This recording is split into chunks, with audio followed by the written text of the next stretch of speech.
Alright guys, welcome back to the ADHD Insights channel. Today we're going to be diving into a topic that many of us can relate to with ADHD, time blindness. And more specifically, how our ADHD impacts our perception of time and what we can do to fix this. As we age, we come to realize the importance and significance of managing our time effectively. Whether it's in our social life or at work, time management is a crucial factor in determining our overall success. But you see, for individuals with ADHD, it's not always that easy.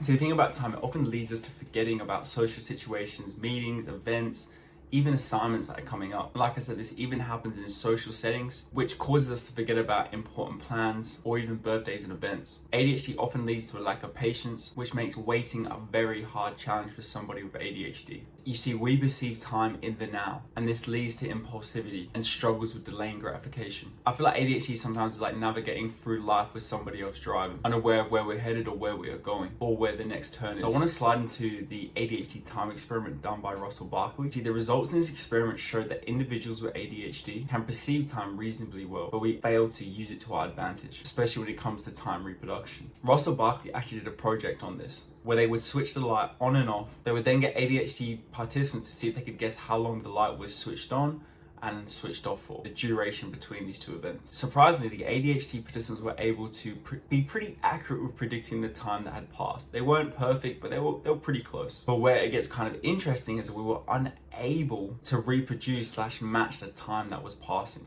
So when we were given the chance to do the experiment, compared to the closed control group, people without ADHD, we suffered significantly with telling how much time had actually passed, which causes us to not be able to guide our actions and our motor control towards things that we want to do, especially when it comes to time. And this essentially means we're unable to see time the same way that neurotypicals do. We experience time quite differently. ADHD can also lead to us underestimating how long it takes to actually complete a task. We like to often think that a quick grocery run will only last us an hour, when in reality we don't actually account for any of the hiccups that could potentially happen along the way. And with ADHD, we're often known for losing our keys, phone, wallet. These things can very much impact the time it actually takes, from even just the travel time.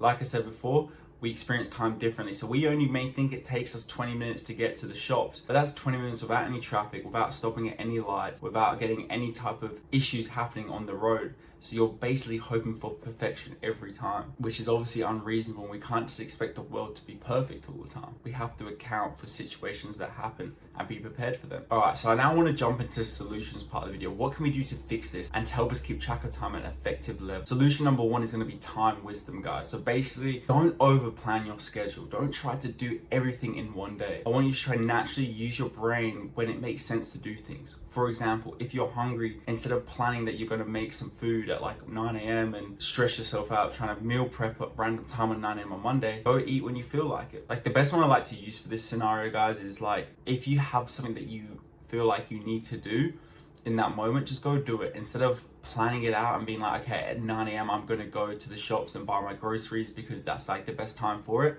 Just do it when it makes sense. Like if you run out of bread, then go to the grocery shops, because I feel like that's where ADHD people, we are kind of, I think it's a good thing. Although we ain't as planned and prepared, we're very easily able to adapt to situations, and we understand that, okay, we don't have bananas right now, then it makes sense to go get bananas because we don't have any. I feel like with us, sometimes it's better to make those decisions when it makes sense. My second solution, guys, is we need to make time visible. Okay, we need to have time in our area of view. As you can tell, I've always got a watch on. Okay, always got a watch. I have multiple watches around. There's another one. Okay, I've got time by my side all the time, and I think that is so important. Having time visible makes it easier to understand that shit, half an hour just passed me by. Because if I sat at my computer and didn't look at the time and had no watch on or any type of visual cue or visual aid, I would be at my desk for 5 hours not realizing I was there for 5 hours. It is honestly crazy how quick I lose track of time, and I'm sure you can relate, especially when we're having fun. That age-old saying, you know, time flies when we're having fun. That happens to me no matter if I'm having fun or not having fun. Time just seems to fly. Only time that time just seems to go so slow is when I'm waiting. When I'm waiting to go somewhere, to go do something, that is when time feels super slow for me. Let me know if you guys relate down below. We actually need to minimize the delays from the actions we take. For example, in a video game, the reason we get so so addicted is that the time passing between the event and the outcome is minimized. It's instant. So I'll give you a perfect example. In a video game, when you kill the bad guy, you're instantly rewarded with maybe a gold gun, a camo, a skin, whatever. That is the reward, all right? So you've got your event, which is fighting the bad guy. You've got your response, you kill the bad guy. Then you've got your outcome, which is the reward, the gold gun, the skin. Delay between these is almost not instant, but it's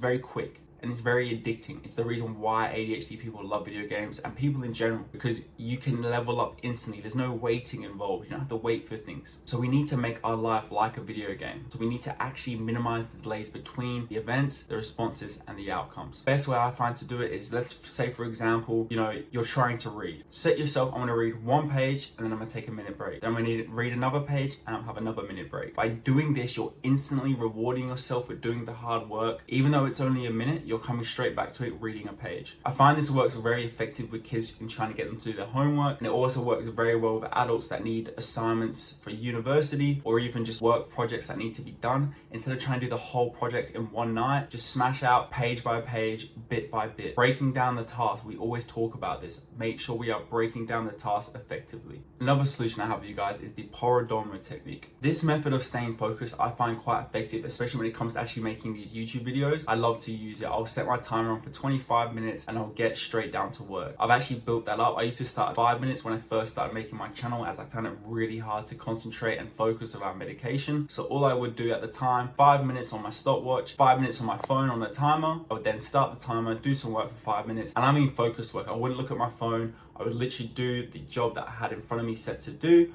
Once I'd done it for 5 minutes, I would then take my break and straight back to it. The actual Pomodoro technique is basically setting a 25-minute timer, working for those 25 minutes uninterrupted in deep focus mode, and then taking around a 5-minute break, get up, stretch your legs, come back, and then work for 25 minutes. Once you've kind of done this for 4 sets, so you've gone 25 break, 25 break, 25 break, etc., you can then take a longer break around half an hour.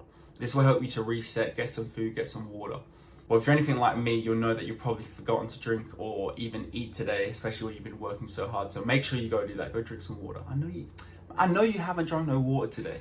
Go drink some. Thank you. I'm gonna drink some as well. Cheers.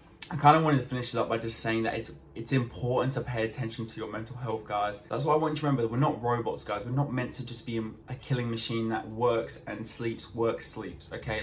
Understand that we need our free time for rest and relaxation. Striking a balance is key to maintaining a functional and healthy well-being. And by not giving ourselves the time to relax and settle, we're obviously gonna find our own ways to do it with things like revenge, bedtime, procrastination. If you did enjoy the video today, guys, make sure you smash that like button, hit that subscribe button, and let me know down in the comments below. Lastly, let me know in the comments below how time really affects your ADHD, and if you've ever noticed this before. Did you notice that you're quite time blind? And I also wanted to say quickly a big shout out to Russell Barkley. I'm going to leave his channel linked in the description below. This guy has covered ADHD for over 25, 30 years now. The amount of research and studies he's conducted is unbelievable, and it's where I get a lot of my knowledge from, where I learn about my ADHD from. He has a video on this. If you'd like to go check it out, I'll leave it linked down below.